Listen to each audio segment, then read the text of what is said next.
What a game last night. Southern California hockey rocked. And welcome back to episode 97 of Royally Quacked. That was such a great game last night, Cody. Oh my God. That was so much fun to watch.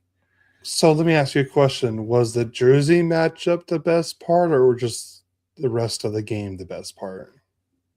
I think you have to put everything in there. Yeah. I thought it was No, all great. 100%. I mean, highly competitive, you know, not only goes to overtime, but goes to a shootout. I mean, I'm sorry, but once it went to the shootout, I know it was going one way. well, thanks for Noble L Works for hosting the party for the game last night over there in Anaheim. If any of you were there, we were there. So was Angels in the infield. And they let Halos Halos in the infield. I was thinking Angels the whole time. And actually, we were on that a little bit and talking. And Todd and I were talking about. He kept going. I feel a shootout game. There's going to be a shootout game. I go, well, who do you think would have the advantage in the shootout? He goes, well, I'm thinking the Kings. I go, no, I'm thinking the Ducks got all those young guys with those fancy moves. I go, if I had to bet on a shootout, I would bet on the Ducks. I mean, that's what I knew. We have maybe three guys that are pretty good. I mean, Kempe's pretty good, Fiala and Clark, and after that, it's a crapshoot. To be honest, if we put the Ducks and Kings together, just for shootout purposes, both teams fully healthy, there's not a King that would be in the top four for me. And the only one that might be, I think, would be Fiala. He's got some fancy moves. But McTavish, that was just wicked. So I would have Carlson, Terry, Mac T, and then Beckett. And you can even switch. You could switch Beckett and Terry if you would want. The reason I put Terry is because he's a right-handed shot to kind of mess with the goalie a little bit. Yeah. But Fiala would probably be a fifth for me. He would be batting fifth for me. Yeah. One thing is, I don't think that's Clark is. I think he score the shootout goal when we were there? Yes, the winner his was the overtime winner. Or the shootout winner. Yeah, it was a shootout winner. Yeah, but Mac T, I mean, that was just he was so in tune with what he was gonna do, and he just waited. He was waiting for the opening, and that's what they have to have, and they have to do. Some of them go too fast, and then they just want to try to and they don't do it. But Mac T was like complete control. I watched Kempe when he did it, when he started getting close. I don't know if you noticed the puck rolled away from him. Yeah, I noticed. Here we go. Captain Chaos is in the chat again. Carlson, Beckett, Terry, Mac T, Cutter, then maybe Fiala, maybe the overrated Byfield. Actually, I think I would have Clark before Byfield. I would definitely have Clark before Byfield. Yeah, I would. I don't know if Cutter is. Has he really done that much of the shootouts? I don't think so. So I don't know how he is with. I know he has a wicked shot, but does that turn? Can he score in a shootout like that? Because he's had plenty of breakaways this year and he doesn't convert them. And I know breakaways are different than shootout goals. So yeah, because you actually somebody chasing you. Yeah. So but, we want to get to Kings news or Ducks news? We'll do Ducks because your news kind of has to do with like something that we like the Ducks can talk about too. Okay. So we'll do the Ducks one. So starting off with the Ducks news, Tim Washy has been selected to represent the Ducks and the San Diego Gulls at the American Hockey League All-Star Game. Washy has 13 goals and 12 assists for 25 points in 30 games with the Gulls. So, like I said, congratulations, Washi. I know he's a rookie too. So, congratulations on being an all-star. Well deserved. And then something you'll hear his name later, Ducks related. Very big for the Ducks. Says decent set of hands and a killer shot. I'd put him out there a few times. He's talking about Cutter. Yeah, I agree. No, I'm good with that. That makes sense. He's a goal scorer. He's just natural. Yeah, he's a natural goal scorer. No, he is. Next up is the move that has a lot of Ducks fans puzzled. But the Boston Bruins have traded Jeffrey Veal to the Anaheim Ducks for a 2026 fourth-round pick. The fourth-round pick will be the earlier of Anaheim's 2 fourth-round picks, which the Ducks acquired from Detroit Red Wings and the Philadelphia Flyers. So that fourth-round pick will either be from the Zegras trade or the Gibson trade. Pretty much. So I don't know much about Jeffrey Veal. I haven't had much time to do my research on it. Maybe by next week I'll get more research done. Because when the trade happened, I was doing my route in this area called Duluth. If anyone knows where Duluth is in Temecula, you get 0 cell service. 0. So, and I was in there all day. By the time I got service, I was, working. So I literally got back to the yard where I had service and then literally reloaded my truck, did all my paperwork, did my post-trip stuff, clocked out, went home, cleaned up, showered, shaved, and then left within 20 minutes to go pick up my mom to go to the watch party. So I had no time. And thank you, Erica Martinez, best YouTubers. Thank you. Appreciate that. Absolutely. So like I said, I'll try to do more research on that.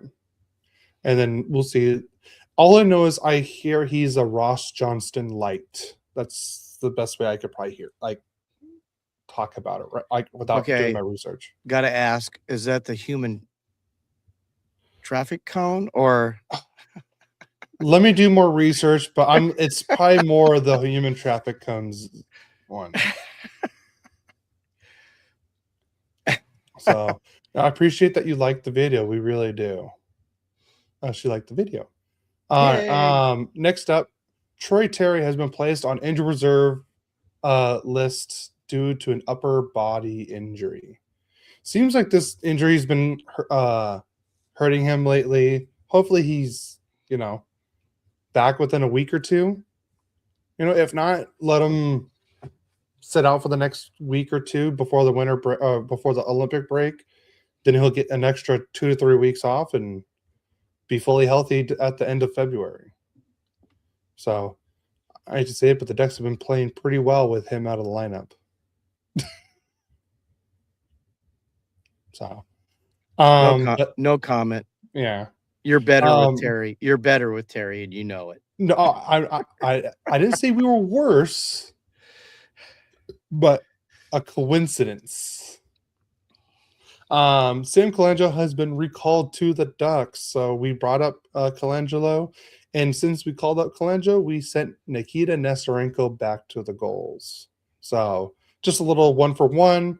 Colangelo, I did believe, play last night. I know he got a couple shots on goal. He's definitely a shooter. I like the way Colangelo plays. He goes to the net. I would say he's definitely not like he's like a Chris Kreider because he's a body that likes to be in front of the net. That part.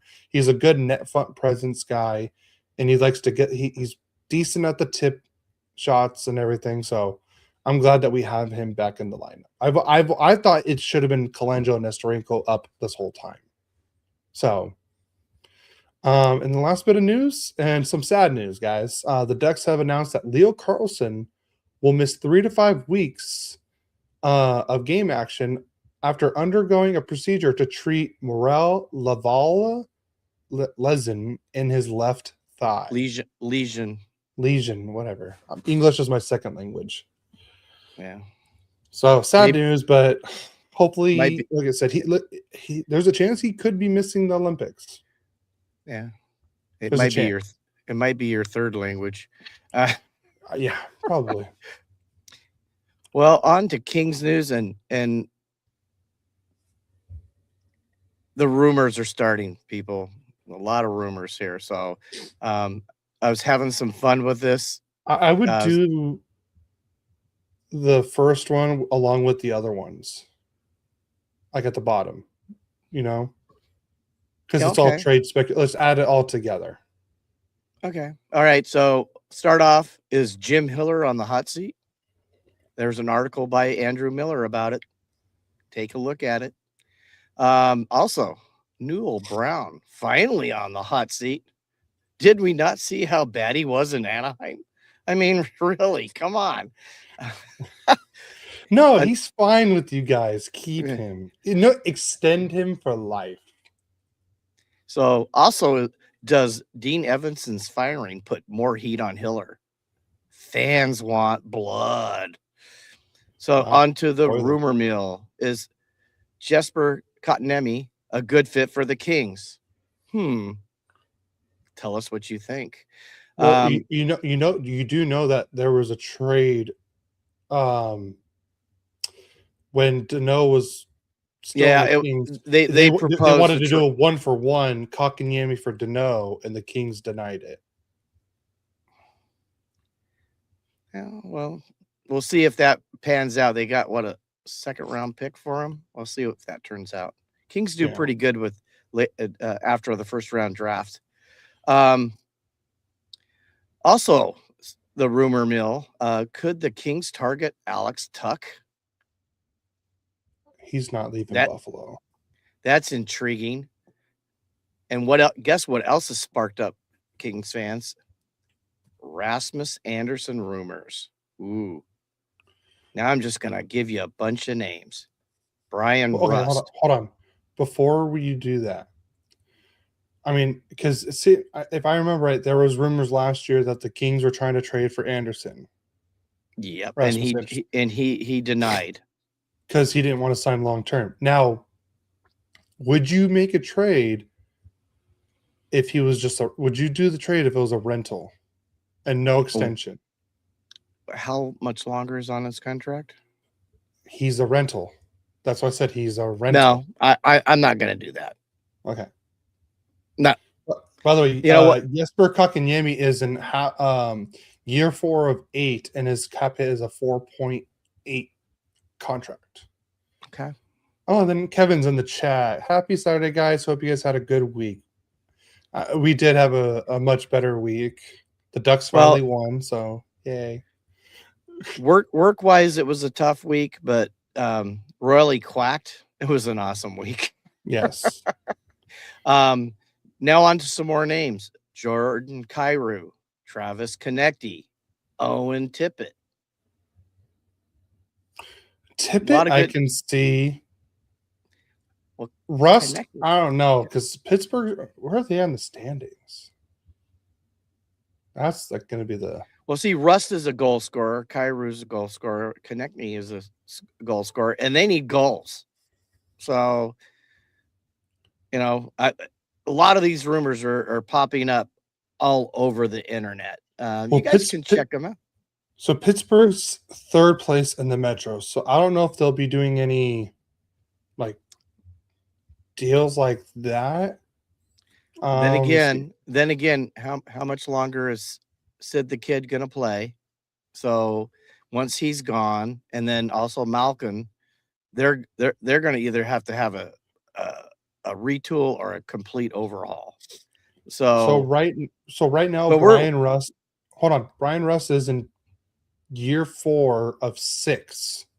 So I believe he has this year, and then 2 more years of his contract at a $5.125 million AAV. I think that's a great deal. He's a goal scorer. And then Kyrou, he is year 3 of 8 at a $8.125 million dollars a year. That's a big hit. Those are rumors. But he's 27 years old, so you're getting him in his prime years. The only thing is with Rust, he is 33.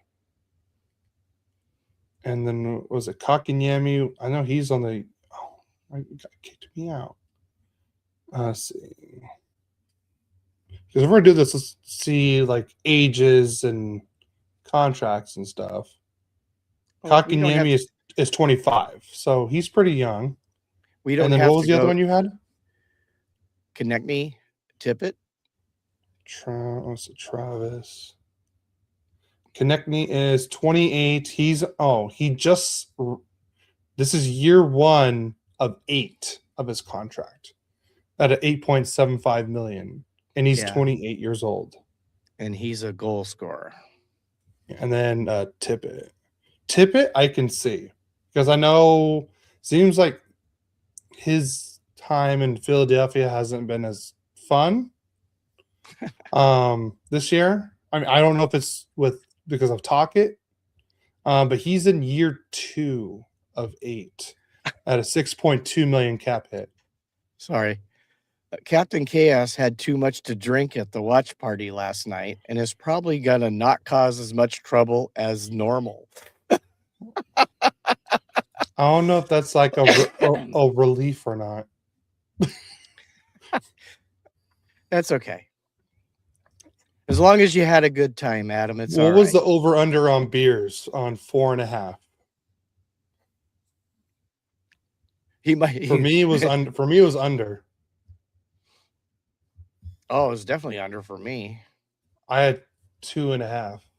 I had 1. So you had 1.5 then. Do you think I drank half of that one? Or so 1.25? No, maybe 1.3. 1.3.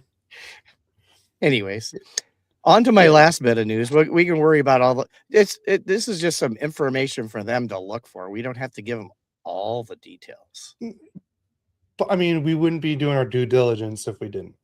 Yeah. Well, I want to pique their curiosity, so they start looking for stuff. Over for sure. +7. Wow, you had more than me and my dad combined. Well, if I had 7, they would have been having someone to carry me to the car.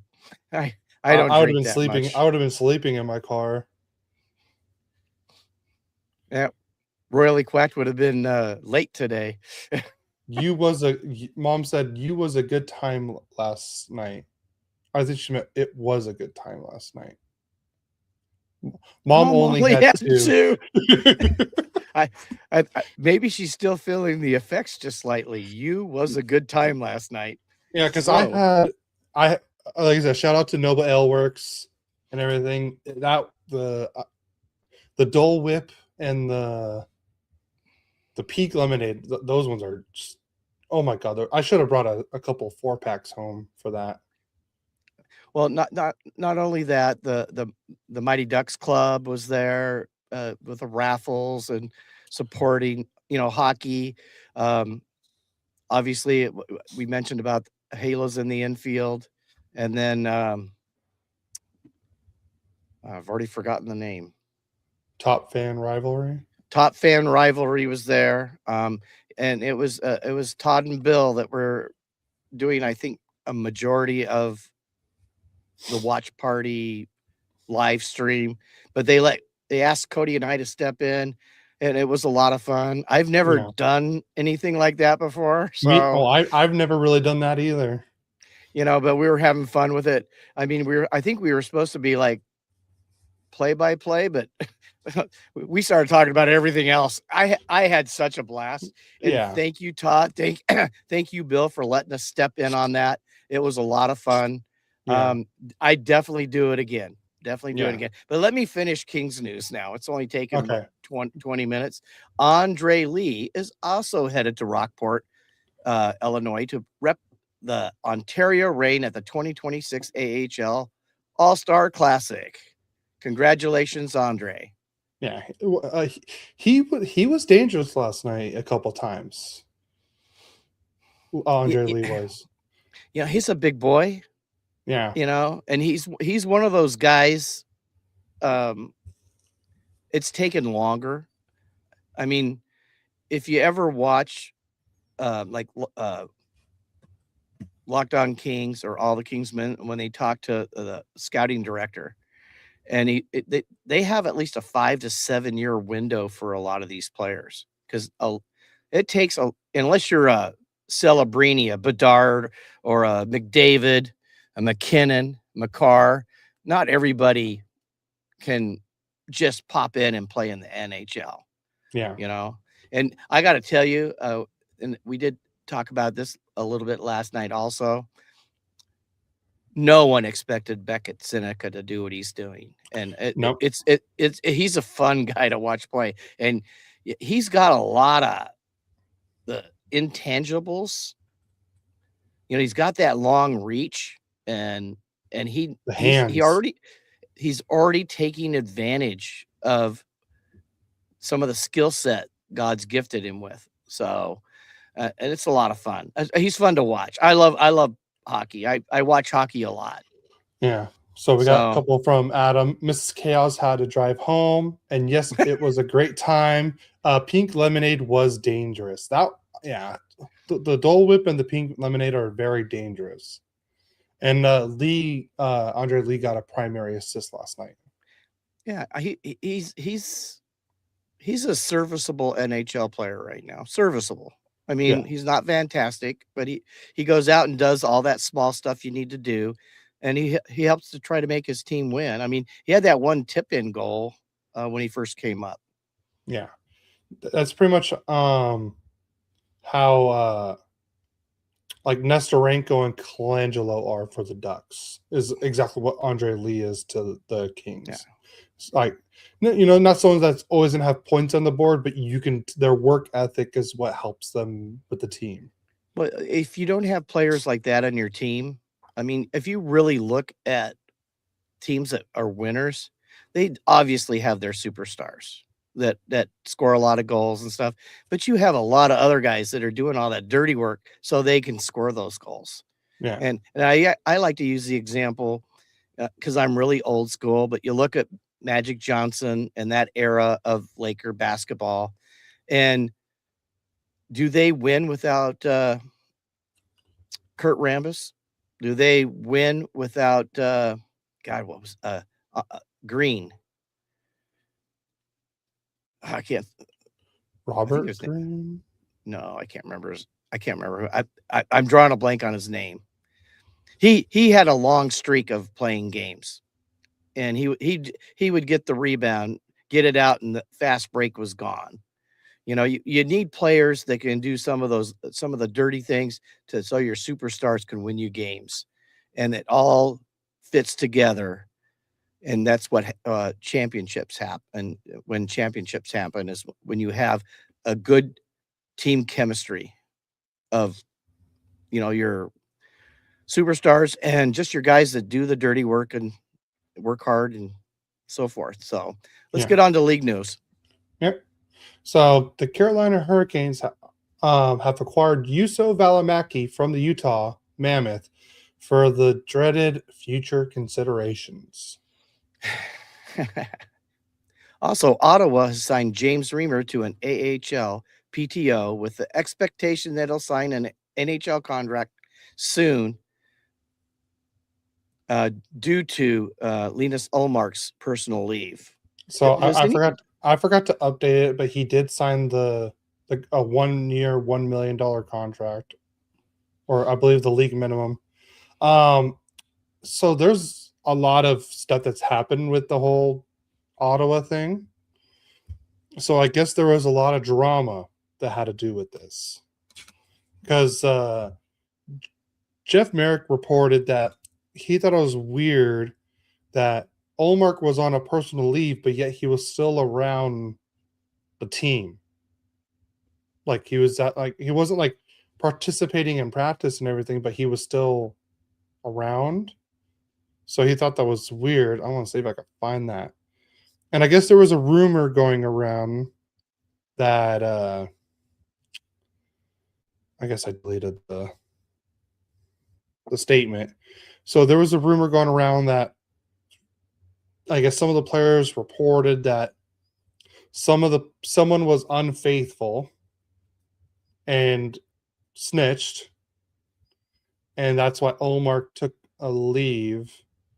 And then it was a rumor, and then they addressed the rumors, and it just everything just kind of rained hellfire after that for the Senators. Like all the drama, like, is it true? Is it not true?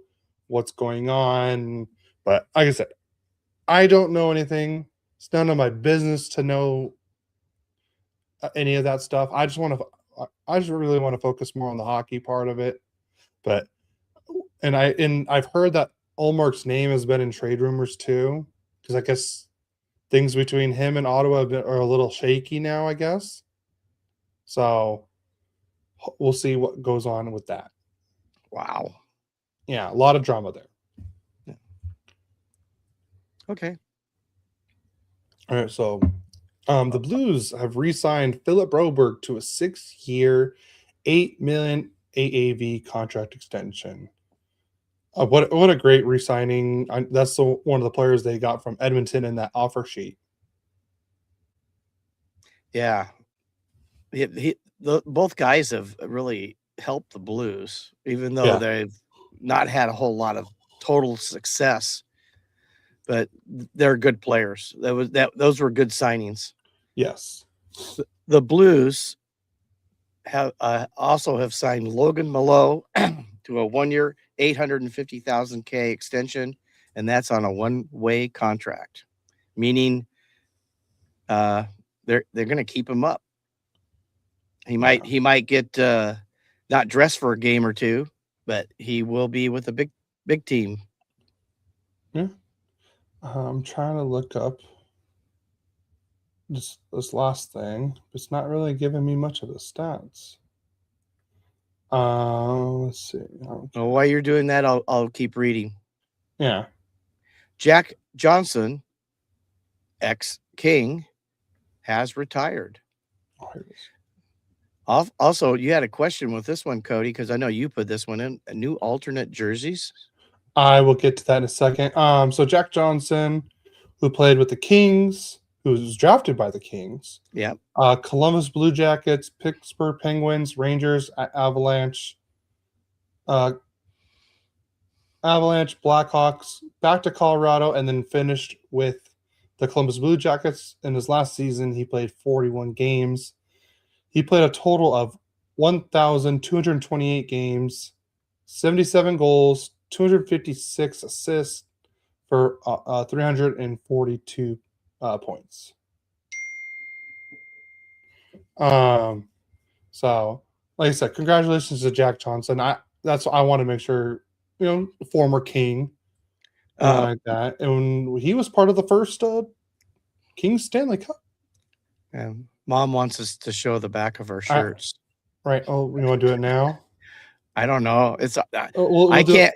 We'll do it later. I can't even see if I do it right because you have to turn around to do that. Yeah. Yeah, we got some Royally Quacked shirts. Yeah. I know. Thank you to Captain Chaos. Yeah, this is before he drank. Yeah. Let's see. Can you see it? I don't know. I'm gonna spin around. Oh, I mean, can you see mine? Yes. So I got can you see mine? Yeah. So barely, because you have the screen thing behind you, so it kind of cuts out. But yeah, you can kind of see yours. So okay, there you go. Yeah. So I got my favorite number is 12, and my dad's favorite number is 21. So Adam hooked us up with these special shirts. So, and then his guy has the captain right here, and on the back it says Chaos. Yeah, which I thought was, as soon as I saw that, I'm like, oh, he has Chaos on the back. As soon as I saw the C right here, I'm like, oh God, yes. I think he should have spelled it like Get Smart, KAOS, Chaos. That'd been funny. And then, and the captain with a K right here. I don't know. You have to do the C. No, that's probably why it made more sense to spell it correctly. I guess it looks Yeah. good. I mean, It looks it was shirts look great. yeah. I mean, I wore it. We wore it after at the watch party last night, and Yeah. and Which I'm glad I was not wearing my hoodie and my jersey because I was sweating for the longest time there. oh, and Adam, Mama Quack loves it. Her shirt too. I'll change it for you. That's okay, Adam. I don't care how um, chaos is spelt. It's just that when you bring it, it always makes me laugh, and I like to laugh. It's healthy to laugh. So oh, I found the statement. Oh well. All right. Let's see. Where is it? All right. Oh, here it is. Okay. So here's the new. There's going to be an alternate jersey program next season. Supposedly, it hasn't been fully announced yet, but this is what I've heard. This is someone that posted this on X, I believe. So they've said throwaway count just in case. But I work for a hockey retailer in the U.S. We had the listings come up in our inventory recently about a new league-wide alternate program for next year. So I'm going to tell you the teams and what primary colors are going to be on their jerseys. Let me get through all of it before we talk. We're gonna do 32 thoughts of colors. Just listen, because some of them are interesting. All right. Anaheim, green. Boston, brown. Buffalo, navy. Calgary, red. Carolina, gray. Chicago, green. Columbus, gray. Colorado, white. Dallas, white. Detroit, red. Edmonton, black. Florida, pink. LA, purple. Minnesota, black. Montreal, navy. Nashville, navy. New Jersey, black. New York Islanders, white. Rangers, black. Ottawa, black. Philly, black. Pittsburgh, navy. San Jose, teal. St. Louis, black. Seattle, navy. Tampa Bay, black. Toronto, beige. Utah, blue. Vancouver, navy. Vegas, black. Washington, blue. And Winnipeg, navy. Interesting. Let's see. Adam says, let's hope Fanatics aren't involved. And beam back Adidas or bring back. Remember, he had 7+ beers last night. Oh, so that's right. Spelling may not be actually accurate. Yeah. He's probably in his chair with his eyes closed. See, so for you guys, it's going to be purple. So I'm guessing it's going to be close to like the Forum blue, kind of like purple, or is it going to be like the early 2000s purple? I don't care. I want some color. No, I agree. Now, here's what has me through a loop. For Anaheim, they said green. See, now here's the thing. Is it green like the first Mighty Ducks movie jersey green? I'm pretty sure. Or is it green like the jade color, like the original Mighty Ducks colors? I guess we'll have to wait and see. I don't want to wait and see. I want to know now. Like I said, I love my jersey talk. So I want to see, okay? That's it. Is that so hard? Yes. Well, too bad. All right. Sorry to disappoint you. Yeah, it's normal. You disappoint me. Every chance I get. Let's see. And then Team Czechia, since I have it right here. Yeah. Bring back jade, no movie green. I want the jade more than the green. So, all right, Team Czechia. Hopefully I don't say another random word again like I did last week. All right. Here's Team Czechia for the Olympics. Roman Servivenka, Radek Faksa, Jakub Fleck, Thomas Hurdle, David Kampf, Andre Kosa, Dominique Kubalik, Martin Necas, Andre Palat, David Pasternak, Lucas Sedlak, Matej Stransky, David Tomasic, and Pavel Zaka.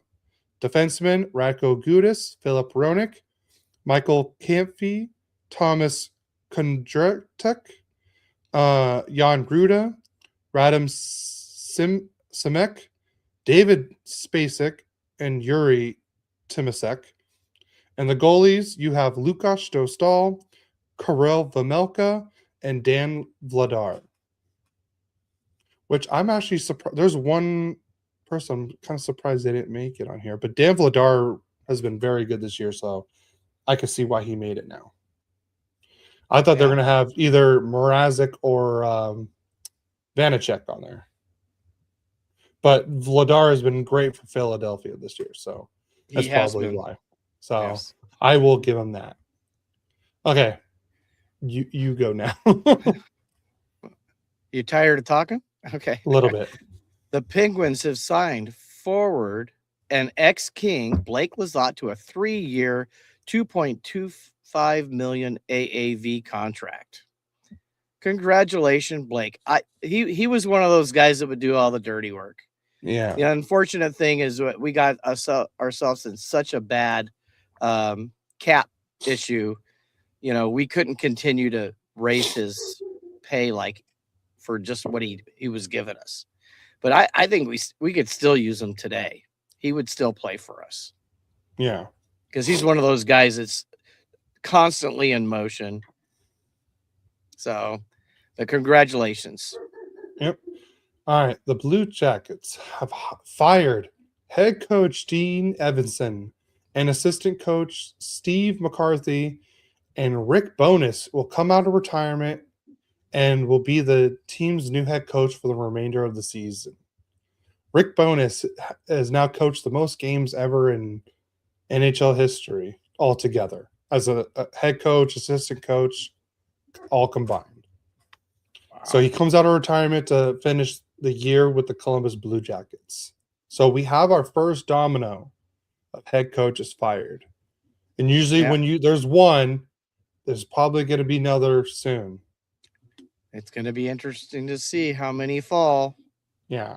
Honestly, I did not have Dean Evanson being fired first on my bingo card. Yeah. Who did you have? I mean, Hiller was one. It was going to look like Lindy Ruff in Buffalo for the longest time, but that's really changed. Who else was there? Who else is having a disappointing year? Let's see. Look at the standings. That will really tell me. Calgary? They just extended him, so I doubt that. Let's see.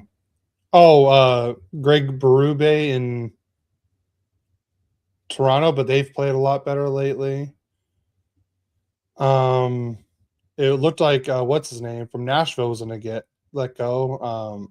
Burnett, but he's really changed things around. I mean, I saw Kings and really about it because everyone else is like almost like brand new to their job. Like the Rangers are the worst team in the East, but they're not going to fire Sullivan right away. Vancouver just hired Adam Foote this season, and they're not going to fire him right away.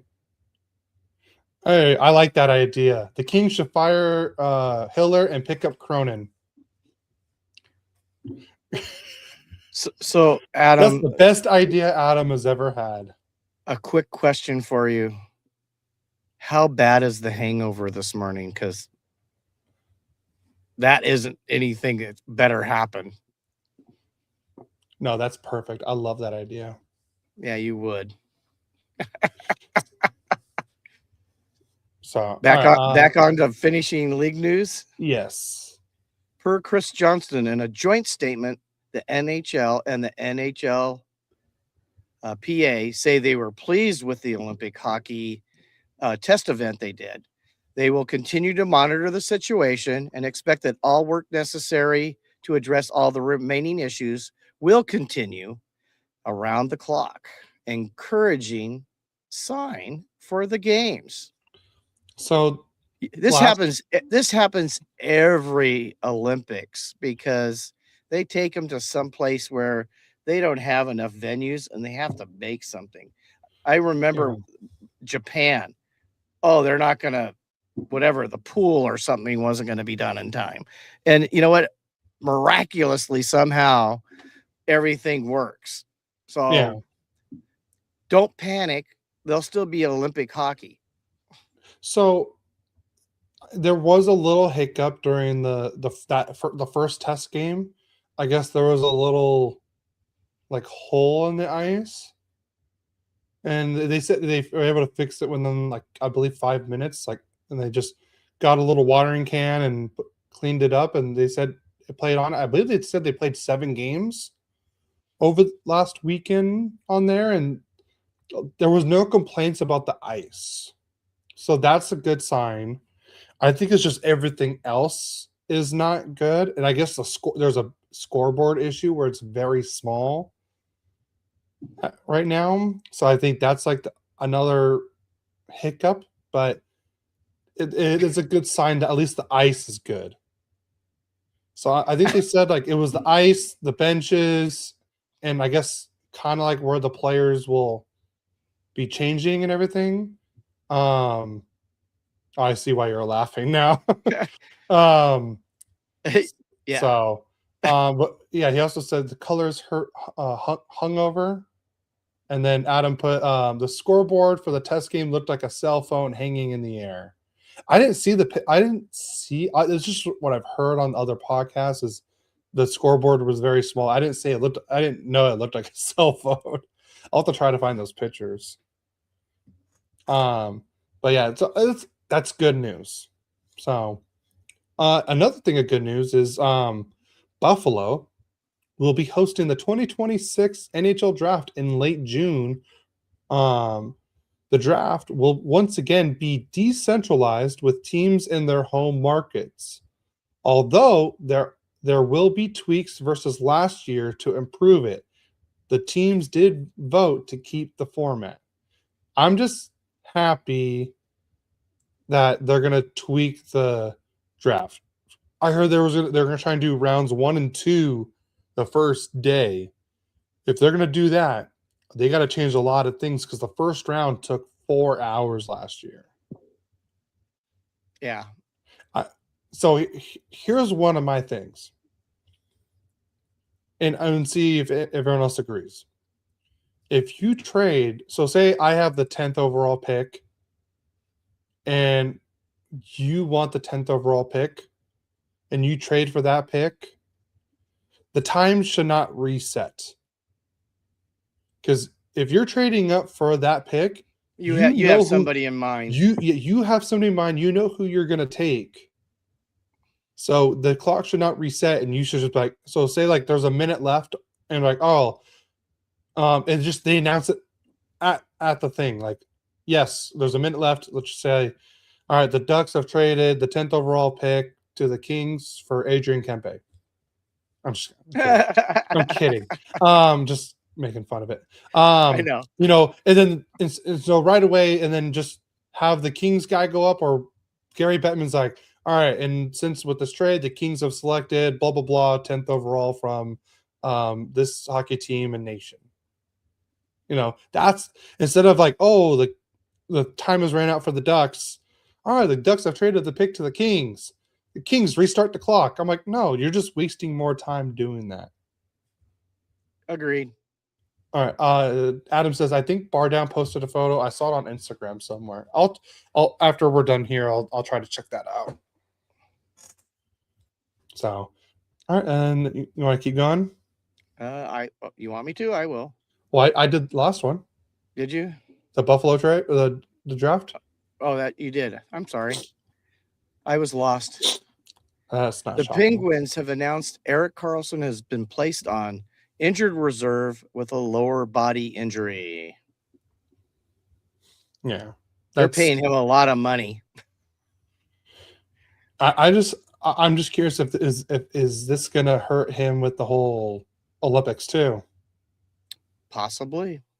So, all right, and then next up, the Canadians have signed forward Alexander Texier to a 2-year, $2.5 million AAV contract extension. Okay, and Sergei Fedorov got his number 91 retired by the Detroit Red Wings. It's about time. Yeah.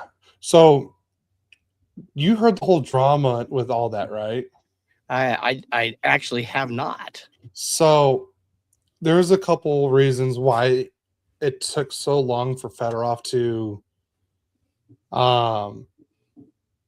in Detroit, because I guess there was a lot of drama when he was there.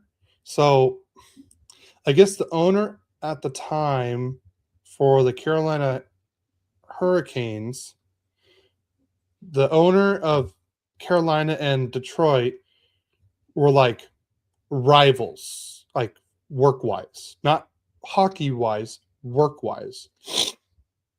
And Carolina sent an offer sheet to Fedorov and he signed it. And I guess that kind of pissed off Detroit and they matched it. And I guess Carolina kind of did it on purpose, where like if the team made it to the semifinals of the playoffs, Fedorov would get like a $20 million sign-on bonus or something. It was something similar to that. So that was one. The other thing was before Fedorov went to the Ducks, Detroit offered him, I believe it was 8 years, I want to say, and then 80 million. So or it was 10 by 8 or something. It was 10 by 8. So he'd have been making 80 million over the contract. Instead, he went to the Ducks for half. So I think that kind of was like, wait, what? You went to, well, at the time we were rivals, the Detroit and Anaheim, because the Ducks just eliminated Detroit that last season in the playoffs. So he went to the Ducks for half the money. So there was drama there. But all I can say is well-deserved jersey retirement for Fedorov. So that's why it took so long. And then also another person that had a very well-deserved jersey retirement is Zdeno Chara. Got his number 33 retired by the Boston Bruins. Well-deserved also. Absolutely. And so on the South Florida Tribune show that I do every Thursday, Mike Santos worked with Zdeno Chara. And I guess he told me this story where I guess when he was, I forgot where Mike was working at the time, but I guess when the Boston Bruins came to town, and I guess Zdeno Chara was like, "Where's Mike Santos?" And everyone's like, "Oh boy, what happened?" And all Zdeno wanted to do was just know where he was because they were buddies. So, that, like I said, Mike had nothing but great things to say about Chara, and I've heard nothing but great things about Zdeno Chara. And they were saying, I remember Jeff Merrick saying Zdeno Chara should have won the Lady Byng every year, because the reason why he should have won every year is because he didn't kill anyone on the ice. He's a big guy. Yeah, and I didn't realize this till somebody said it too. When the Bruins won in 2011, and Zdeno Chara lifted the cup, was that the highest the Stanley Cup has ever been off the ice? Probably not. It's been on a plane, I'm sure. No, off the ice, like on ice. In the plane. No, off the ice. Like no. I know what you're saying. I get that. I meant while someone's lifting the cup, like after they won. I got it. I'm a swear to God, I will remove you so fast. You threaten that every week. All right, off to other news.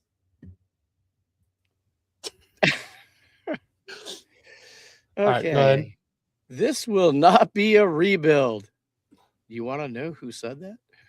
This will be a retool built around our core players and prospects, said GM Chris Drury from the Rangers. He just was trying to basically let the fan base know they're working on it, you know. Yeah. But they're not going to do a complete rebuild. It's a retool. They got a lot of talented guys there, and they should be able to do a retool. I can't figure out why they aren't any better. They have a lot of talent on that team. Trocheck and JT Miller, Panarin, Adam Fox. They got, the highest paid goalie in the league, Tashurkin. So, anyways, well, yeah, I know. There's a lot of guys hurt right now. I mean, you guys have, 2 star players hurt right now. We have one. Everybody probably has one because it's a very physical game. Yeah. Speaking of the Rangers, the New York Rangers have informed forward Artemi Panarin that they will not be offering him a contract extension and have begun working with him to trade him anywhere he wants to go. Interesting. By the way, Adam says, Gary is channeling me today.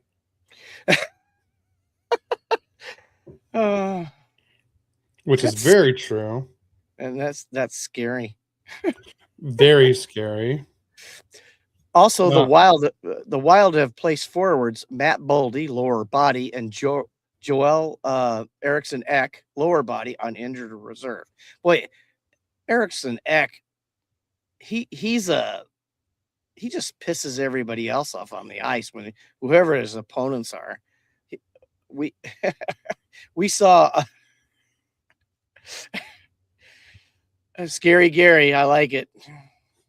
I'm gonna go with that. Put that Scary Gary on the instead of just Gary on the screen next time. So, but Eriksson Ek, man, he was just pissing Kings off because we went to the game. Yeah. That first game. I think he scored a goal too. So I mean that hurts their team. Boldy's a scary player, man. I'd sure like to have him on our team. Same.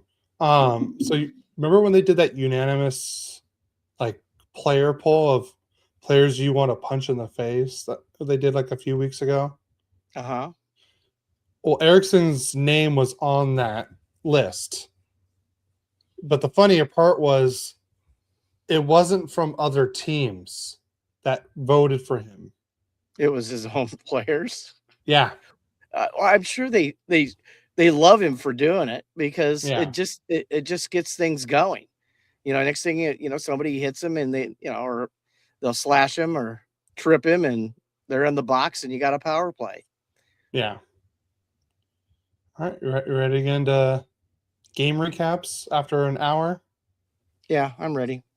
All right. Who has more games to talk about? I have. You have 4, so you go first. Or, yeah, you go first. Because our last game we're going to talk about together. Correct. So let's go to the Oilers game. Let me just. It's crazy how the Ducks are going to play the Kings all 4 times before the Ducks even play Calgary or Edmonton once. That's crazy. Yeah. That is crazy. Okay, let's go to this. We'll start off with the scoring. Of course, we're up in Edmonton playing the Oilers, and who scores? I mean, you could guess by 2 guesses, you've got the right answer. It wasn't McDavid or McJesus. It was Draisaitl. Got a 22nd from Kapanen at the 9:12 mark on a wrist shot, and Edmonton was up 1-0. Then ex-Oiler, ex-Duck, ex-whatever else, almost every other team in hockey. Corey Perry gets his 10th on the power play from Brandt Clark, his 15th, and Andrei Kuzmenko his 8th on a wrist shot at the 17:50 mark. And after one period, it's a 1-1 game. We'll go to the second period, and again, no McJesus scoring, but Draisaitl gets his second of the game, his 23rd, from Bouchard, his 33 assist at the 107 mark, and it's now 2-1 Edmonton. Now, I think this is the tip-in I was talking about. Andre Lee gets his first from Byfield, his 19th, and Taylor Ward, not of the Angels, of the Kings, at the 3:42 mark on a tip-in to tie the game. So we go into the third period we're 2-2, and Alex Laferriere gets his 12th from Clark, his 16th assist, and Kempe his 20th on a tip-in at the 6:21 mark to put the Kings up 3-2.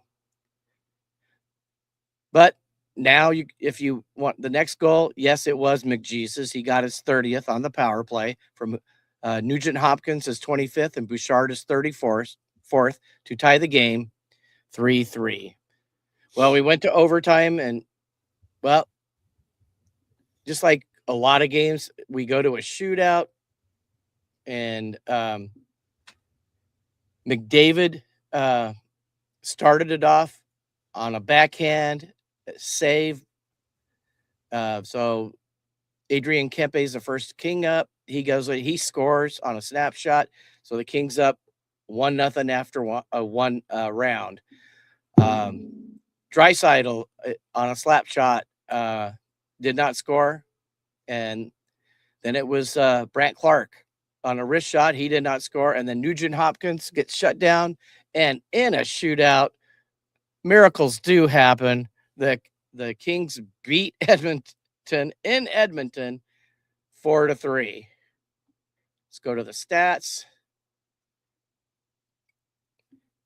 The Kings outshot them 30-26.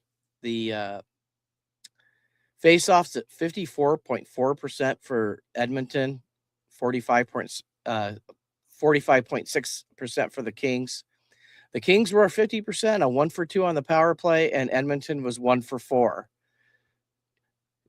I don't know how we win this game. You don't give Edmonton 4 opportunities at a power play.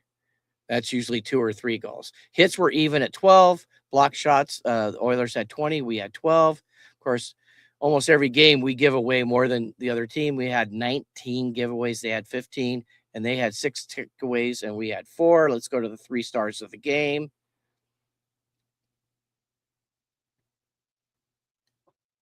Oh, I don't see the 3 stars of the game. Should look harder. Oh, they are. They moved it. The NHL's moved it up. So Brandt Clark. Now get this: you win the game. Brandt Clark is the 3rd star with 2 assists. The 2nd star, Evan Bouchard with 2 assists, and the number 1 star, Leon Draisaitl, with 2 goals. Is you lose. If you lose 2 of the, I think at least 2 of the other guys on the winning team should be picked. And, pretty much I know in LA, that's how they do it. Sometimes they don't even give us 1. But going somewhere else, and I guess that's the game that's played. I wasn't happy with that. But anyways, we beat them. I was happy with that. So on to your first game, Cody. All right, our first game, we go against the red hot Buffalo Sabres in Buffalo to end our 4-game road trip. Once again, the Ducks just don't want to play hockey at all. Jack Quinn gets the scoring start in this one. Oh, they did move the 3 stars of the game. I see now. Huh, yeah, that's different. Threw me off. That threw me off. Yeah, I didn't notice it. Jack Quinn gets the scoring started with his 8th of the year in the first period, and that was 2 minutes and 3 seconds into the game. So it was 1-0 after 1. And then in the second period, Tage Thompson gets his 22nd of the year to make it 2-0 Buffalo off a tip-in shot at the 7:22 mark. So it's 2-0 after 2. Ducks are struggling. They can't get anything going. Third period, Bowen Byram gets his 10th of the year to make it 3-0 Buffalo. At the 7:09 mark in the third, so it's 3-0 Buffalo. Ducks are struggling, but finally, at the 15:16 mark, Olin Zellweger gets on the board with his 6th goal of the year, Lacomb's 22nd assist, and Granlund's 10th assist. So it's 3-1 Buffalo. So just when things are starting to get going for the Ducks, Jack Quinn scores to make it 4-1 Buffalo, and that was his 9th of the year. And that was 16 minutes in, just not even 45 seconds after Zellweger scores. But then Leo Carlsson gets his 18th of the year, assist from Ian Moore, his 5th assist, at the 18:02 mark. So just under 2 minutes left. It's 4-2 Buffalo. And then McTavish at the 19:12 mark to makes it 4-3 Buffalo. That's his 11th goal of the year. Leo Carlsson's 26th assist and Beckett Seneca's 20th assist. And that's with 19:12 left. But then Josh Morris gets his 6th of the year on the empty net to ice the game and make it 5-3 Buffalo. And that was with 11 seconds left. So the Ducks fall to the Sabres 5-3. Shots on goal, Ducks had 36 shots on goal to Buffalo's 32. We did win the faceoff battle with 53% to their 47. Right? Yeah, 40. Yeah, sorry, 54-46. Sorry. Both teams were 0 for 2 on the power play. The Ducks did out-hit Buffalo 29-10. But the block shots is what probably hurt us. The Buffalo Sabres had 22 block shots, and the Ducks only had 7. Ducks fall in the season series to Buffalo 1-0. We play them next in March of 22nd. And then the 3 stars of the game, Ukko-Pekka Luukkonen, God, I love saying his name, had a 3 goals against average and a .917 save percentage to be the number 3 star. And then Tage Thompson was the number 2 star with the 1 goal, 1 assist for 2 points. And then Jack Quinn with the 2 goals is your number 1 star. Frankie the Yankee sending to Twitter now. Guys, keep it up. Thanks, Frankie. Miss you, Frankie. You want to go on to your next game? Well, I'll address Adam's comment in a second. Okay. All right. So now we're back home and we're playing the Dallas Stars. And every once in a while we get lucky and beat the Stars. But the Stars are they're like kryptonite to Superman. Like I said, we don't have a great record, at least in the reasonable past here. Not going back 50 years or so. But I'll go to the scoring. First period, Wyatt Johnson gets his 25th from Sam Steele, ex-Duck, his 11th assist, and Lindell's 15th assist on a snapshot. And this is one of those big defensive games. 1 goal, 3 minutes and 44 seconds in. We didn't have another goal to the third period, fans. It was that battle. But Quentin Byfield got his 8th on the power play from Perry his 13th and Clark his 17th at the 8:42 mark on a wrist shot to tie the game 1-1. But Jason Robertson gets his 27th from Hintz his 22nd and Lindell his 16th at the 16:14 mark on a backhanded shot to put Dallas up to 2-1. And then it got to late in the game, and of course, you pull the goalie and, at least try to get a goal. And Matt Duchene gets his 4th on an empty netter from Ratnan his 44th and Steele his 12th on a wrist shot at the 19:42 mark to do the final tally for Dallas, and Dallas beats the Kings 3-1. Let's go to the stats.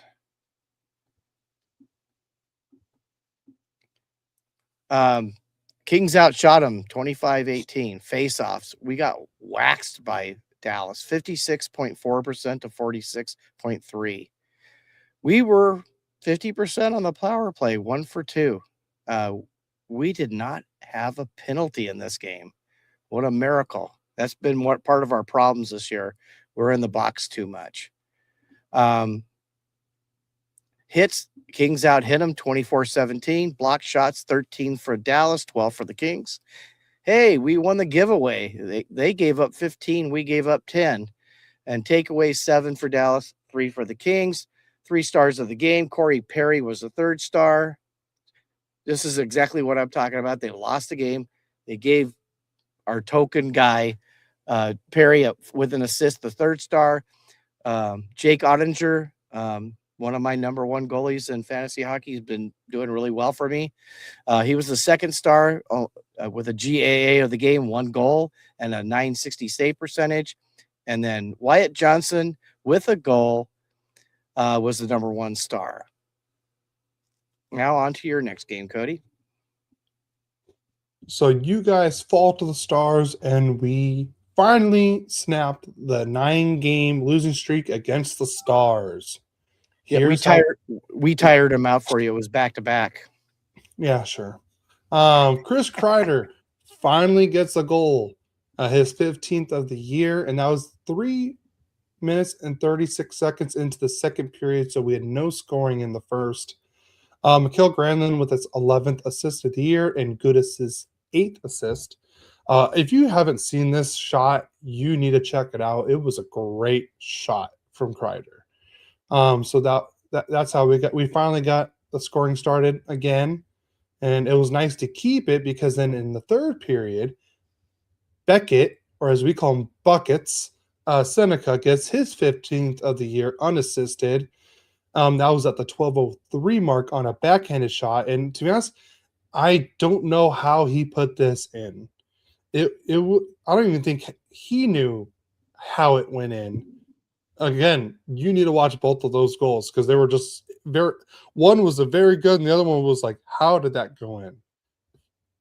So the Ducks go up 2-0, and then the Dallas Stars pull their goalie very early and get a goal in to make it 2-1 for Rupe Hintz, his 14th of the year.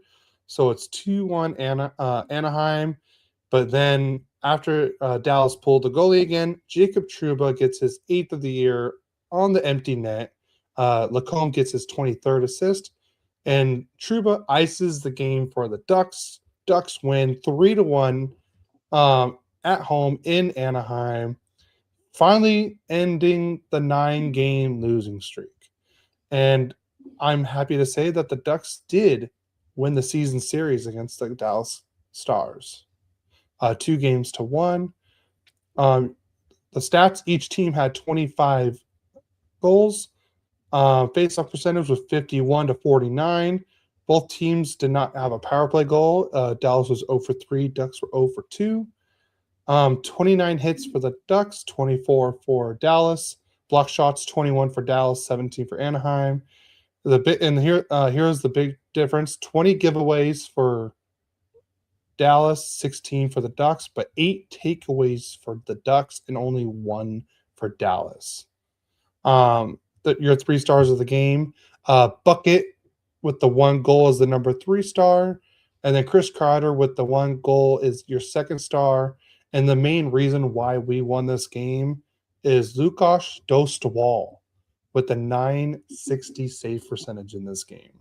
Yeah. So, and that's it for our second game of the week. We're going to the third game of the week for the Kings, and we're playing the hated ones, the Vegas Golden Knights. Let's go to the scoring. First period was action-packed, but nobody scored. So we go into the second period, and Braden Bowman gets the scoring started from Vegas with his 6th from Eichel, his 33rd, and Theodore, his 17th, at the 3:56 mark on a wrist shot. Then Kevin Fiala gets his 17th from Turcotte, his 8th, and Kuzmenko, his 9th, on a snapshot at the 6:24 mark of the third period to tie the game. But the big free agent pickup last year, he was probably the number one free agent on the market, even though he did sign a contract, but it was a trade. So they had to make the money work, so they had to have a trade. Mitch Marner got his 11th from Stone, his 27th, and Eichel his 34th, to put Vegas up 2-1 at the 12:07 mark on a wrist shot. Then Brant Clark gets his 6th from Kempe, his 21st, and Fiala his 16th at the 18:33 mark on a wrist shot. We go into overtime, and it didn't take long, but Mark Stone scores 25 seconds into overtime with his 16th from Eichel, his 35th, on a wrist shot, beating the Kings 3-2 in overtime. What a surprise.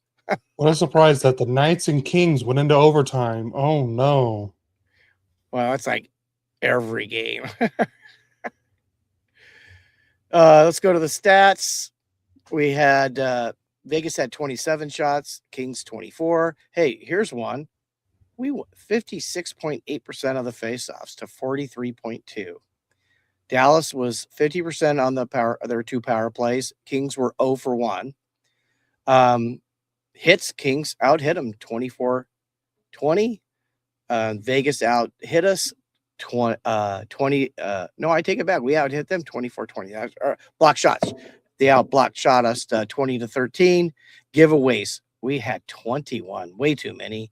They had 16, but we did win the takeaways 5-3. Let's go to the 3 stars of the game. Brant Clark was the 3rd star with a goal. Jack Eichel with 3 assists was the 2nd star.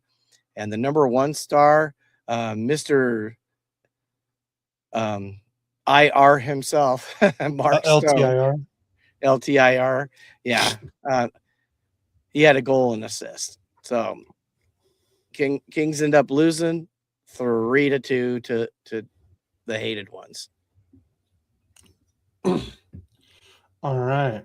Now to the game last night. What a game. What a game. Before we get started, Adam did send this a while ago, so let's address it now. How do we feel about the Ducks and Kings collaborating on social media to promote the Freeway Faceoff and ignite buzz for SoCal hockey?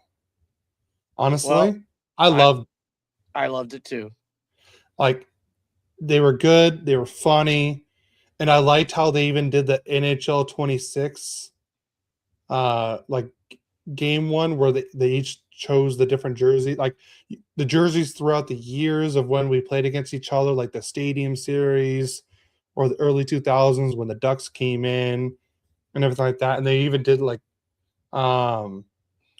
ones for like the game from last night, the orange versus black, and then the game for today where the Ducks will be wearing their road whites and the Kings will be wearing their the crown alternate jerseys. So I loved them promoting it because it got more.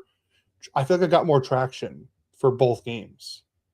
Well, I tell you, overall, hockey has really gotten creative with getting the game out. You have the one where the guy's talking about AI, and you have all the hockey players in the crowd with little comments here and there. Yeah, is the AI fast? Super fast. Does it can it go in a scrum? What's a scrum? It doesn't even know what a scrum is. That was McAvoy. Yeah. I mean, and the ones with Sid the Kid, and I mean, even though he's an elder statesman in hockey right now, but they had that one with all those kids. My favorite one is the tipping one, where it's like all the goalies and like, I hate tips. It shows them giving up a tip goal and stuff like that. And then you see Brad Marchand come in and he, buys something and tips like an enormous amount. And then I forgot who he's next to. He's like, what? I love tipping. I loved that one. That if you haven't watched it, you need to watch that one. Well, I was just saying they're getting creative where people, I mean, we're so bombarded with commercials. And Cody's grandpa, I stay out there during the work week because it's closer to where I work than my home, and they watch a lot of TV. And I mean, every other commercial is about a lawyer, the Law Brothers or the Morgan and Morgan. I go, at least the hockey ones are fun. You Yeah. know, they're trying to get people interested in a sport that can take you away from the craziness of daily life, Yeah. because life isn't always a bowl full of cherries. It's not. And I just love how they've taken their commercials, make them fun with the players. And I think hockey hockey should be, loved far more than it is. Because Yeah. when you really think about it, Jesse Cohen said it when we had our special episode with him. You know, it's not that many people. You fill up the stadiums at 18,000 people, but if you're going to like a basketball game and it's 18,000, there was 200,000 that wanted to go to the game and only 18,000 got to go. Yeah. So it's I think doing social media, advertising for hockey, and if people really got into the game itself and watched it with the fun, I mean, how fantastic was McTavish's shootout winning goal last night? I think it That was was, beautiful. I mean, he set Kemper up. I don't know if anybody would have saved that. I mean, everything he did was to perfection. And, you're watching the college game too, you know, there's some guys doing these fancy Michigans. They don't get away with it because you get killed in the NHL. It happens every so often. But if you do that, they'll take a penalty and knock you for a loop. They do not want to be embarrassed that way. But though I think in a shootout, it should be anything goes. If they want to, you seen those guys they get the puck, they put it on their stick, they can swing it around, and then they do it a couple times, and then they could score almost every time. I think those are fun to watch. I would love to watch it. Yeah. So, anyways, I'm done. Um, Drop the mic. Mom said, I really like the jersey one, but the therapy one was funny. And Adam says, I could have made the save. Not last night, Adam. Yeah. So, all right, let's get into this game. So, you want to get it started since. Well, how about I talk what happened with the Kings a little bit, and as we go, we'll share it. Yeah. So we go to the first period, and starting off the scoring, Quentin Byfield with his 9th, and Joel Armia with his 8 assists at the 138 mark to put the Kings up 1-0 on a wrist shot. And one nice thing about this is all of a sudden he's scoring. We need him to score so much more. I hope this continues for him. I mean, he's a nice kid. I really don't want him to get that bust thing, that he's a bust forever. I hope he's got enough talent to do it. It's time to show it. Let's go, Quentin. Then we go to the second period. So 1-0 after one period. And this is a hard fought game by both teams. I mean, I thought the Kings dominated a little bit, maybe the first half of the game. And then because Joel Amia got his 10th from Andre Lee, his first on a slap shot at the 11:33 mark, and the Kings are up 2-0. On to you, Cody. Sorry. So the Ducks finally get on the board in the second period at the 12-12 mark, where Ryan Strome, who needs to be playing a lot more, got his 3rd of the year. So Jackson Lacombe got his 24th assist and Seneca's 21st assist. It was a nice little back and forth play between Strome and Lacombe, and Strome got a one-timer, put it past Kemper, but it was Beckett Seneca who kind of skated past in front of Kemper, and I don't even think Kemper even saw the pass or the shot. because of what Becca's little drive-by. I'm blanking on the word. Drive-by, blocked Kemper's view, and that's how we scored the first goal. So Strome got the scoring started for this one, and then a little over 2.5 minutes later, Tim Washy gets his first career NHL goal, thanks to Trouba with his 12th assist and Beckett Seneca's 22nd assist of the season. Tim Washy gets the game tied at 2 apiece after, I believe it was Trouba that put the puck on, shot the puck and missed wide, and then it went to the other side of the puck, and I don't know what Kemper was doing. The other side of the net? He was on the other side of the net, but he looked like he was standing up. And just simple, he was out of position, and Tim Washy got the puck off the board and put it in to pretty much a wide open net. So now that's how we get tied 2-2 after Tim Washy's first career NHL goal. So congratulations to Tim Washy on getting your first career goal. So before we go on, the first goal for the Ducks, Strome, Lacombe, and Seneca should be a law group. Strome, Lacombe, and Seneca. Anyways, so we go to overtime, and there was a lot of excitement in overtime. Very.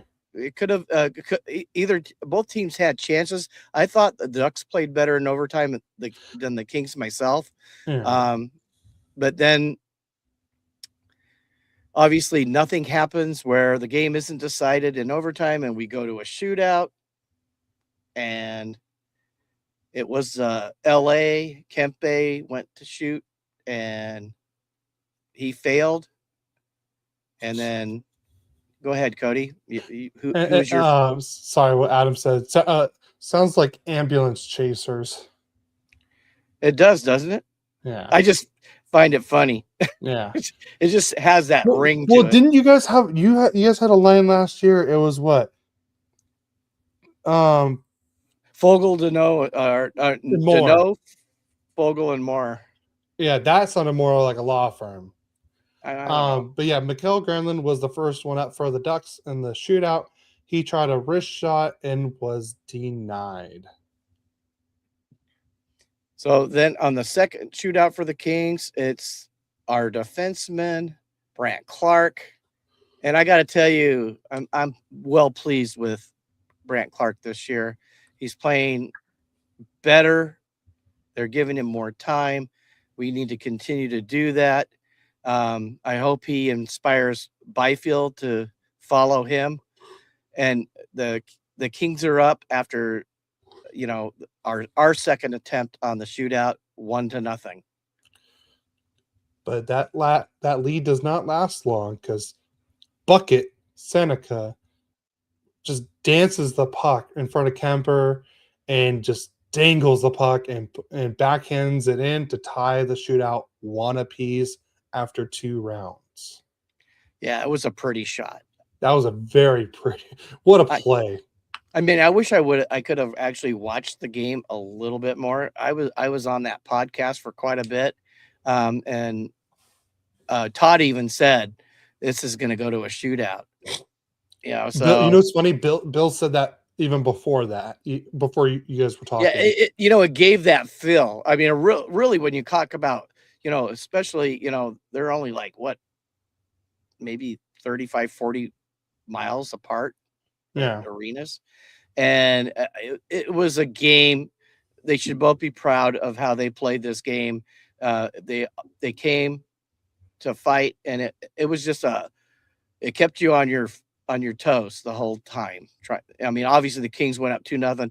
Ducks didn't give up, tied it up, but the last shooter for the Kings is probably one of their best shootout guys, Kevin Fiala, on a backhand, and it was saved by Dostal.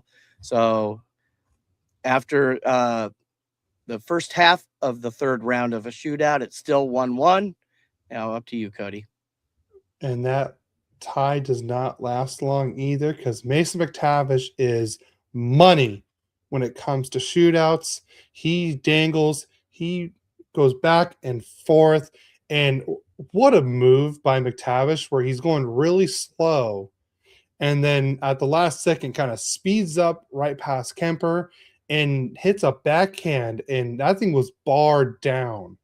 Man, that thing was great. Like that shot was great. And by the way, Dad, you have to say it right. It's Dost Wall. No, I don't. Yeah, say it right. Like I said, if there's 3 things you need to watch, it was the Kemper shot, that, or actually, sorry, 4 things: the Beckett Seneca, like the Kreider goal versus Dallas, the Beckett goal versus Dallas, Beckett's shootout goal in this game, and Mason McTavish's shootout goal. Those are the 4 things that you guys need to watch. They were all amazing plays. But McTavish just, God, what he does in the shootout is so good. And this was the Ducks, I want to say, 3rd shootout of the year. And this was the Kings' like 20th shootout, I feel like, of the year. I'm not really exactly sure, but it's been far too many. Yeah. I mean, you look at their record, and if you think about it, if they just did one thing differently, they could be in first place. I mean, But they didn't. Score. But they didn't. Well, yeah, just I mean, you hit the post, you flub it. I mean, like even Kempe's shootout one, the puck was rolling away from him when he tried. When he usually scores if he has control of the puck, and I mean that's all on him. He didn't have control of the puck; it rolled away, and I didn't think it was a great attempt. It was not a hard save by Dost Wall, but I gotta say, McTavish was incredible. Yeah, incredible. And that's the second time I want to say he's embarrassed Kemper in a shootout this year. I'm probably no doubt.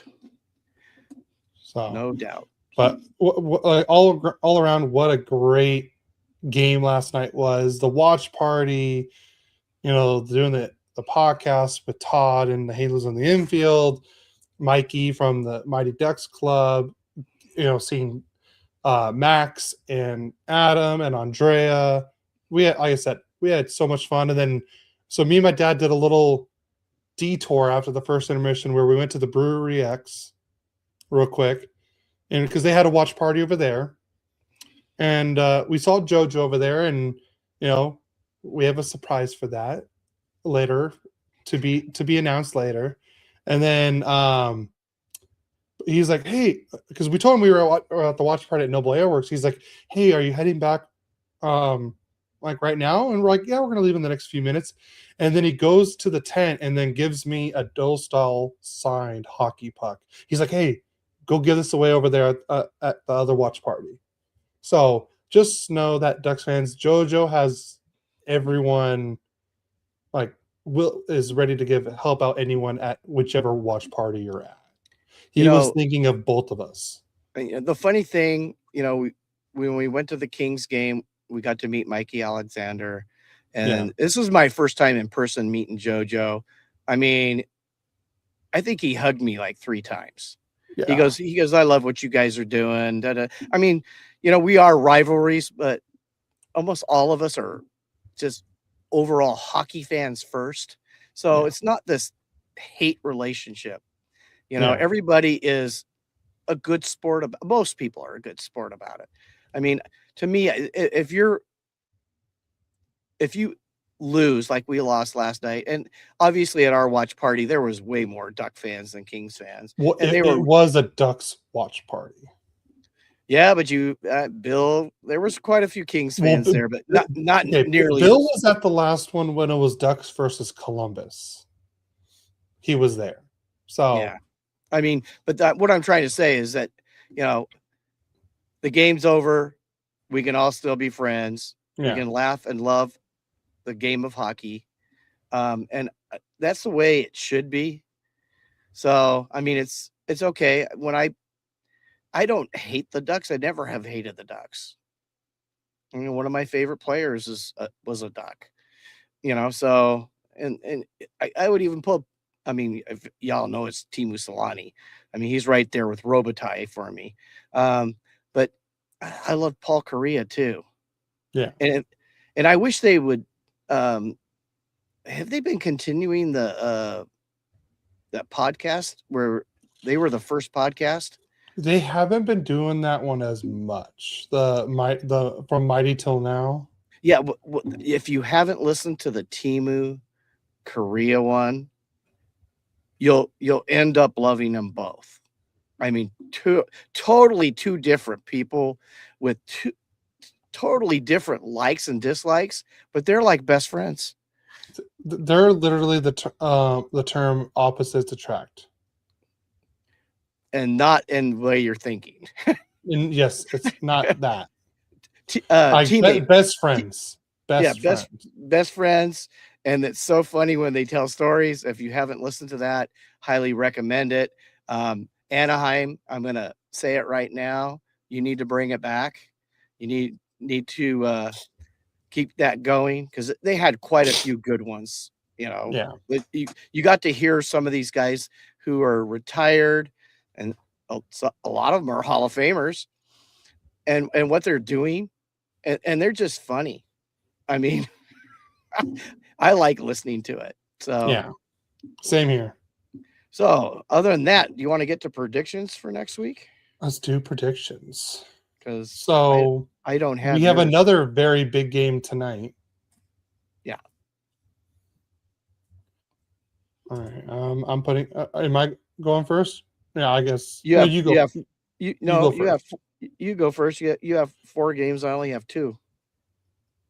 All right. I'm gonna say Ducks win tonight 4-2, and I'm gonna say there's gonna be an empty net goal in this one. So that's Ducks versus Kings tonight at the Pond. Ducks will be wearing their road whites with orange helmets. Kings will be wearing their Crown third alternate jerseys.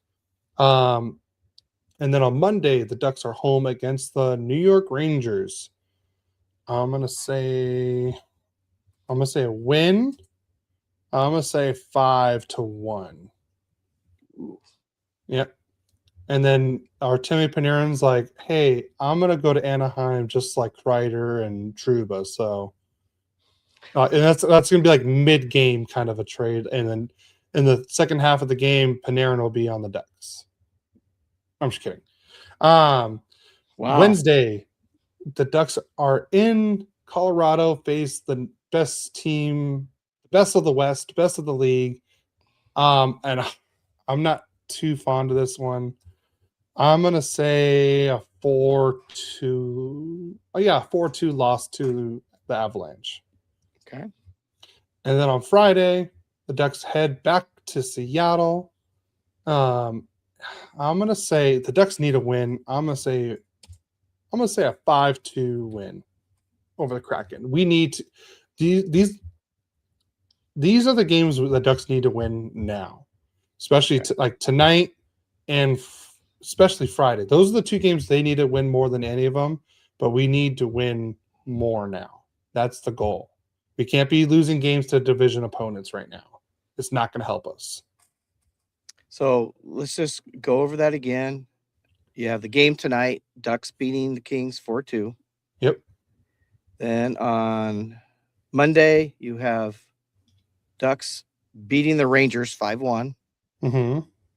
And Ducks at Colorado, you have them losing 4-2. Yeah. And Ducks at Seattle, you have them winning 5-2. Just want to make sure. 4-2, 5-1, 4-2, 5-2, win, loss, win. We only have 2 games this upcoming week. And game 1, obviously, is in Anaheim against the Ducks. And I'm going to go out on a limb. And I'm going to say the Kings are going to beat them at the Pond 4-3 in overtime. Then our next game is Tuesday. God, we have a lot of days off after that. We're playing the Rangers. I have them beating the Rangers 4-2. Yeah, he has a lot of time off. Yeah. Maybe we need it. Get healthy. Yeah. It would be nice. That would be nice. But all right, well, do you have anything else to add before we get out of here? No, I don't think so. I I do just have breaking news. Edmonton Oilers forward Leon Draisaitl will be taking a brief leave of absence to attend to a family illness in Germany. He is expected to return to the team later next week. On behalf of him and the club, asks for privacy at this time. So hopefully everything's okay with Draisaitl's family. I don't wish see. anyone ill on that part. Yeah, it's tough to deal with stuff like that. So Yeah. Let's see. Let me double check if we don't have any questions. Just want to make sure. Let me double check. Let's see. I don't think we do. Yeah, no questions. Like I said, everyone that listens, if you guys have any questions, feel free to message us on Instagram. Every Friday, I usually try to put a story out on Instagram and other social media accounts. When I post it, you can always put your questions in there. We would love to hear from you guys. So, any questions you absolutely. have, especially now with like the trade, technically we're having almost two trade deadlines this year. We're gonna have one right before the Olympics and then one at the actual trade deadline. So we'll see. Like I said, it's going to be very interesting for both of our teams in the next week or two. Right now, that's what's really going to determine a lot of things. Yeah, are you a buyer or are you a seller? I hope, and this is what I want. If the Ducks are buyers, I don't want rentals. I Yep. want someone that's going to be on the team for another year or two. I don't think the Ducks are at the buying rental players part yet. I agree. The only if I was thinking about the Ducks, I would think about maybe trading an older player for maybe a younger player of similar talent because you have such a strong young core that yeah, sell the Kings. Sell the Kings. Yeah. Well, yeah, I don't think it's ownership's a problem there, but anyways, Fire Hiller and Newell Brown as the new head coach of the Kings. yeah. And Cronin runs the power play. Oh God. Okay, you want to? That is funny, but we didn't. I know we took Brown, which was stupid, but we never did take Cronin, and I can't even see that ever happening. Yet. No, never. Yet. I'm gonna laugh so hard that Anyways, he joins the staff next year. I could see the Ducks making a trade for an up and coming player just to help their young core blossom. The Kings, I'm not sure what they're gonna do. I mean, honestly, would you?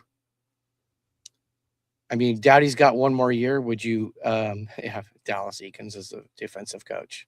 I'd rather have a drunk Captain Chaos be our defensive coach. Yeah. Anyways, it's anyway. The Kings maybe sell if you're not if we keep playing like we have and keep losing. Maybe sell some of a couple of veterans for more draft picks, and maybe we start our retool rebuild. If we're not gonna, I just don't think we're a Stanley Cup team. So Not even close. Do you guys have any? Let's see.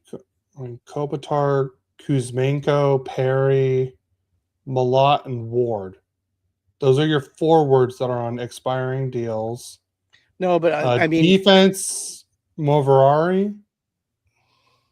I mean goalies. No, you have each of the goalies for this year and next year. So, I mean, do you trade Kuzmenko and Perry? Perry might be your best chance of getting anything. I don't know. I'm just saying. I don't know what the mindset is. I'd be fired during the first. Yeah, you probably after talking to you about the work thing, Adam, yeah, you probably get fired. I'd be fired during the first practice. The only team my coaching style would fit into would be Florida. Yeah. I'd say Florida and Tampa for him. I can see Yeah, well, Adam fitting in Tampa. if they get rid of their coaches, we'll put in a good word for you. You could put us as a reference. Yeah, we'll be a reference for you. But other than that, we'll be moving, here pretty close to the Olympics, and we'll still be having live episodes. Yep. Maybe some surprise things for you guys. That's a little different than what we've ever done before. But anyways, I I hope the game tonight is as good as the game was last night. Yeah. Even no matter what the outcome is, because games like that are good for hockey in general, because they keep you on the edge of your seat. But other than that, I'm ready to go have some lunch. Cody, how about you? Tampa's too soft for me. I'm trying, I know there's another team. Oh, maybe Philadelphia would be good for Adam. Even though I as a Ducks fan, I do not like Philadelphia now. So yeah, but yeah, I'm ready to get out of here too. Mom wants to go to a Philadelphia Duck game at the pond. Oh, let's see. Let's check. When are they playing? We can worry about that after the fact, Cody. Nope, we're doing it now because I want to know. Because I do want to say something about that game, but I'll probably say it more when we get closer to the game. Perfect. See. The Ducks will play Philadelphia. Maybe I think it's in March. No, April. When do they come here? Did I miss it? Philadelphia. March 18th. It's a Wednesday, 7:00 game. So that's when Philadelphia is back in town. But we'll talk more about that game later. So but yeah, I'm ready to get out of here too. Thank you everyone for tuning in live. Thank you everyone for showing up to the watch party last night. Thanks for JoJo for giving us that Dostal signed puck to give away at the watch party. See, if you guys go to the watch party, that's some of the stuff you can win. The Adam Bros and the Patriots have a charity game on January 24th. So please go check that out. Go follow them on Instagram. It's 11 a.m., I believe, Adam, that you guys are playing at the Toyota Sports Arena there in Ontario. Is that the 24th? I think so. Okay. Am I wrong? Or well, I'm pretty sure it'll be on the Instagram, on the socials. So, and we now know that Andrea runs it, so at least we'll know everything will get done. If Adam's involved, it's not. So, so everyone go follow the Patriots hockey. Especially like I said, they do great stuff over there, and we love to support our friends over there. Absolutely.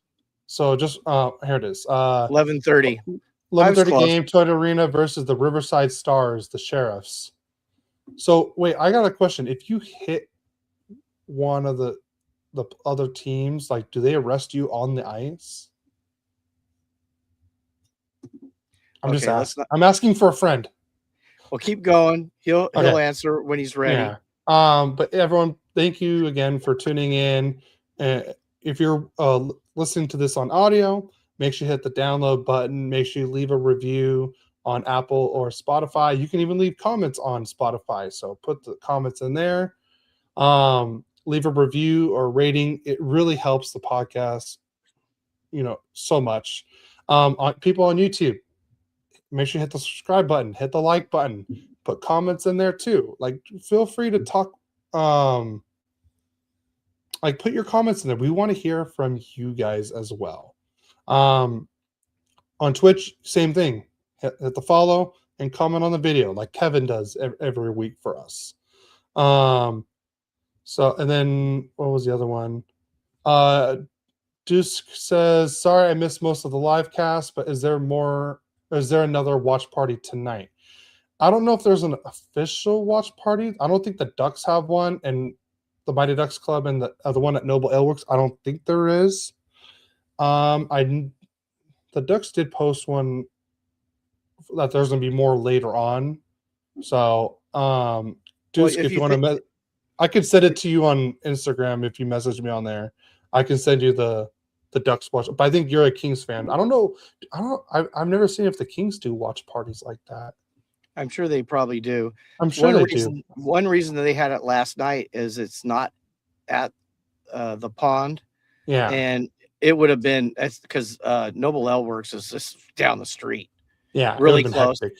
It would have been hard to get people in and out. It would have been so crowded. Yeah.